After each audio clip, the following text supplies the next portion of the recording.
मैं आज के इस अवसर पर समादरणीय माननीय नरेंद्र सिंह जी भाई जिनने अभी अपना विषय रखा, इतना धीर गंभीर व्यक्तित्व, ऐसा लगता है बड़ा विशाल समुद्र में कोई तैरता हुआ जहाज अपनी मस्तानी चाल के साथ सने सने अपने मुकाम तक पहुंचते पहुंचते एहसास कराता है अपने विषय के गंतव्य लक्ष्य की तरफ। आपका इतना धीर गंभीर व्यक्तित्व, इतना अलग प्रकार का आपका अनुभव, मैं तो भाग्यशाली हूँ जिनके मंत्रिमंडल में भी सारे मंत्रीगण इसी प्रकार के जो कभी भारत सरकार को गौरवान्वित करते थे वो अपने मंत्रिमंडल में मेरे साथ है। और आपका इतना विराट व्यक्तित्व जो आप हमारी सदन की गरिमा बढ़ाएंगे, मैं आपका भी वंदन करता हूँ, अभिनंदन करता हूँ माननीय नरेंद्र सिंह जी। और इस अवसर पर वो सौभाग्य की बात है, 8 बार से लोकसभा विधानसभा में जो आप महाराज सती जी और इतनी बड़ी विधानसभा और विविध प्रकार के अलग अलग अवसर पर आपने उनके साथ सदस्य करके अपना समय गुजारा। आपका वो विस्तृत अनुभव का जो खजाना मेरे विधायक साथी आपका लाभ लेंगे। माननीय सतीश महाना जी, आपका भी मैं अभिनंदन करता हूँ। आप गंगा की तीरे से आते हैं, हम अपने पिपरा के तीरे वाले आपका भी अभिनंदन करते हैं। ये राजा भोज की नगरी है, आनंद की नगरी है, जो अलग अलग प्रकार के कारण से जानी जाती है। हमको मालूम है महाकाल की नगरी आकर महाकाल का स्थान कैलाश पर्वत से कोई हो नहीं सकता है। ये सौभाग्य की बात है। संसदीय कार्य मंत्री माननीय कैलाश जी विजयवर्गीय जी यहाँ विराजमान है। मैं आपका दोनों तरह से एक वरिष्ठ मंत्री होने के नाते से भी, संसदीय कार्य मंत्री होने के नाते से, और आपका भी जो लंबा अनुभव है सब प्रकार के लोगों को साथ करने का, निश्चित रूप से प्रबोधन के कार्यक्रम में मैं आपका भी अभिनंदन करता हूँ। माननीय उत्पल जी, माननीय उमंग सिन्हा जी, उमंग जी भाई ने भी मौका छोड़ा नहीं है। भले प्रबोधन का कार्यक्रम है लेकिन भूमिका आपने प्रतिपक्ष वाली थोड़ी चिंती लेने का ले लिया है। निश्चित रूप से उमंग जी आपकी भावना का सम्मान करेंगे और हम और आप मिलकर के पक्षिगत फिर नया कीर्तिमान बनाएंगे। मैं आपका भी वंदन करता हूँ, अभिनंदन करता हूँ। माननीय ए पी सिंह जी, उत्पल जी, सभी का मैं वंदन करता हूँ। इस कार्यक्रम का नाम ही बहुत जोरदार है, प्रबोधन कार्यक्रम। और प्रबोधन कार्यक्रम या प्रशिक्षण का अगला चरण है। अगला चरण किस प्रकार का है, हमारे इतिहास में एक अच्छा उदाहरण आता है। व्याकरणाचार्य पाणिनि का बहुत बड़ा नाम है साहित्य का। वो आश्रम में विद्यार्जन करने जाते हैं और विद्यार्जन करने में जो उनको पाठ्यक्रम दिया था वो पढ़ते याद करते, लेकिन याद होता नहीं। बार बार उनका इस प्रकार का व्यवहार देख करके गुस्से के हमारे आचार्य जी डंडा उठा करके उनकी छड़ी देते, हाथ सामने करो, वो छड़ी मारने के लिए हाथ बढ़ाते हैं। और जब हाथ बढ़ाते तो थोड़े वो ज्योतिष के भी जानकार थे, जैसे हाथ बढ़ाते तो हाथ दिखाई देता और वो मारने के पहले अपनी छड़ी वापस ले लेते। और बेटे उनको लाड़ करने लग जाते तो उन्होंने क्या हुआ गुरु जी? बोले बेटे तेरा कोई दोष नहीं। बोले क्यों दोष नहीं गुरु जी, बताओ। बोले तेरे हाथ में विद्या की रेखा ही नहीं, तो ये विद्या की रेखा क्या होती है? उन्होंने कहा बेटा चिंता मत करे, तू तो बस तेरा काम जो करना करता है, ये विद्या का मामला तेरे बस का नहीं है। तो उन्होंने कहा बताओ मेरे को कहाँ होती, क्या होती? जैसे वो हाथ से बताते ऐसे ऐसे होते। बोले मैं अभी आया।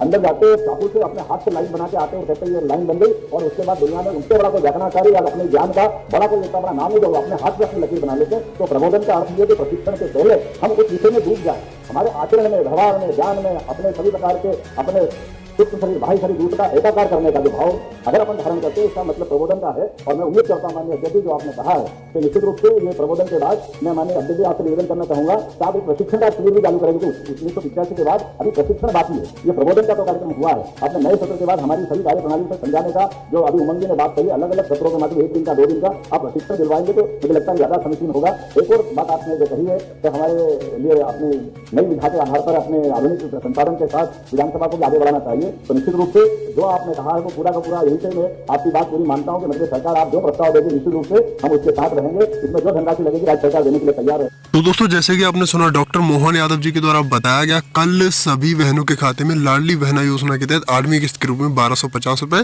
ट्रांसफर कर दिया जाएंगे। ये बहुत बड़ी जानकारी, बड़ी अपडेट, बड़ी गुड न्यूज निकल कर आ रही है। मध्य प्रदेश के रहने वाले हैं अगर आप, तो मध्य प्रदेश वासियों के लिए बहुत बढ़िया खुशखबरी है कि कल सभी बहनों के खाते में जो पैसा ट्रांसफर हो जाएगा। अगर आप भी मध्य प्रदेश में लाडली बहना योजना के तहत आते हैं तो कहीं ना कहीं हद तक आपके लिए बहुत बड़ी खुशखबरी निकल कर आ रही है कि आपके खाते में जो पैसा है वो एक बार फिर से ट्रांसफर होने जा रहा है। नए सीएम डॉक्टर मोहन यादव जी के द्वारा सिंगल क्लिक के माध्यम से जब पैसा ट्रांसफर किया जाएगा तो उस मंच पर पूर्व सीएम शिवराज सिंह चौहान जी भी मौजूद रहेंगे और नरेंद्र सिंह तोमर जो मध्य प्रदेश के विधानसभा के स्पीकर हैं, उन्होंने बताया कि सभी जितनी भी योजनाएं हैं सारी की सारी योजनाएं लागू की जाएंगी। हर एक योजना के तहत हर एक लाभार्थी को पैसा ट्रांसफर किया जाएगा। बहुत बड़ी जानकारी, बड़ी अपडेट निकल कर आ रही है आप सभी के लिए दोस्तों। तो चलिए आगे भी सुनते हैं क्या कह रहे हैं डॉक्टर मोहन यादव जी, किस किस योजनाओं के तहत किन किन लोगों को पैसा मिलेगा और कितना मिलेगा। हर एक योजना का जितनी भी योजनाएं हैं बताया जा रहा है कि सारी की सारी योजनाएं एक्टिव कर दी गई हैं। तो चलिए सुनते हैं। मैं माननीय नरेंद्र सिंह जी आपकी बात नहीं कहता हूँ। उसके अलावा भी एक तो आपने कहा कि एमएलए रेस्ट हाउस का, तो निश्चित रूप से एमएलए रेस्ट हाउस का भी नया प्रस्ताव देकर के ये सारे के सारे विधायक साथियों को उसकी सुविधा भी हम देने का प्रयास करेंगे। आज के इस अवसर पर क्योंकि हमने अपने इस खास करके मैंने प्रबोधन की बात कही तो एक उदाहरण और जरूर देना चाहूंगा, वो हम सबके लिए उसी प्रकार का होगा जो महर्षि पाणिनि जी को हमने नहीं देखा, लेकिन लोकतंत्र के मंदिर में पहली बार पार्लियामेंट के दरवाजे पर खड़े होकर यशस्वी प्रधानमंत्री ने जो लोकतंत्र के मंदिर के होने के नाते से मस्तक छिपा करके जो एहसास कराया, इससे बड़ा प्रबोधन आज के लोकतंत्र का नहीं हो सकता। माननीय नरेंद्र मोदी जी को स्मरण करें जब वो लोकसभा में पहली बार गए और अपना शीश नवा करके इस लोकतंत्र के पावन मंदिर का जिस प्रकार से उन्हें सम्मान किया, वो हमारे लिए सदैव पाते रहेगा। हम उनका अभिनंदन करते हैं और हमारे सबके लिए जीवन में ये पाते रहेगा कि लोकसभा हो या विधानसभा, हम एक बड़ी आबादी के माध्यम से लगभग 3 लाख या 2.5 लाख से ज्यादा वोटर का एक बड़ा हमारे पीछे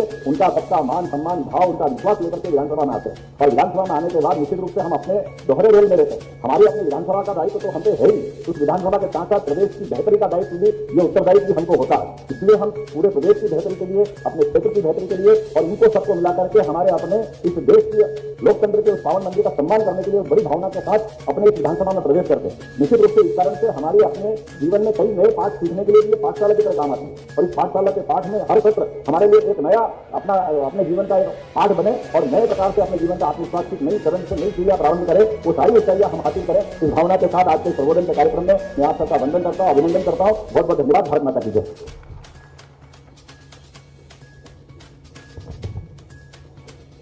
जिनको सुनने की आप सभी को प्रतीक्षा है, मैं लोकसभा के माननीय अध्यक्ष श्री ओम बिरला जी से बहुत सम्मान के साथ उद्बोधन के लिए अनुरोध करता हूँ।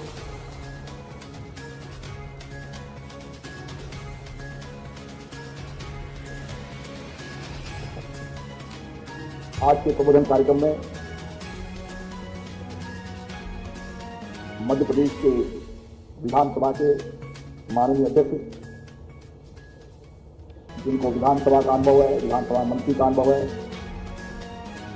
लोकसभा में मंत्री के रूप में अनुभव है और विशेष रूप से संसदीय कार्य मंत्री के रूप में भी अनुभव है। ऐसे अनुभवी और मुख्यमंत्री जी ने नहीं कहा, तोमर साहब के लिए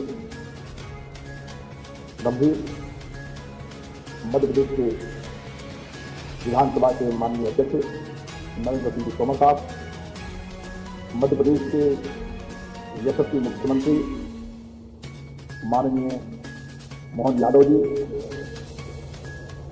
उत्तर तो दोस्तों जैसे कि आपने एक बार फिर से सुना, सभी किसान भाइयों के खाते में पैसा ट्रांसफर किया जाएगा। डॉक्टर मोहन यादव जी के द्वारा सिंगल क्लिक के माध्यम से सभी कल किसान भाइयों के खाते में भी पैसा ट्रांसफर किया जा सकता है। और लाडली बहना योजना के तहत जितनी भी मुख्यमंत्री लाडली बहना योजना के तहत बहनें आती हैं मध्य प्रदेश में, तो सभी बहनों के खाते में पैसा हस्तांतरित किया जाएगा। मतलब सिंगल क्लिक के माध्यम से अपने कर कमलों द्वारा पहली बार अपने हाथों से सभी बहनों के खाते में जो पैसा है ट्रांसफर करेंगे। मध्य प्रदेश के मुख्यमंत्री डॉक्टर मोहन यादव जी के द्वारा सिंगल क्लिक के माध्यम से और कई बड़ी से बड़ी योजनाओं का हस्तांतरित किया जाएगा। इस मंच पर पूर्व सीएम शिवराज सिंह चौहान जी और ओम बिरला जी, नरेंद्र सिंह तोमर जी जो पूर्व कृषि मंत्री हैं भारत सरकार में, नरेंद्र सिंह तोमर जी, और पूर्व मुख्यमंत्री हैं, वर्तमान मुख्यमंत्री हैं डॉक्टर मोहन यादव जी भी मौजूद रहेंगे। ये बहुत बड़ी जानकारी, बड़ी अपडेट, बड़ी गुड न्यूज निकल कर आ रही है। मध्य प्रदेश वासियों के लिए बहुत बढ़िया खुशखबरी है किसान साथियों।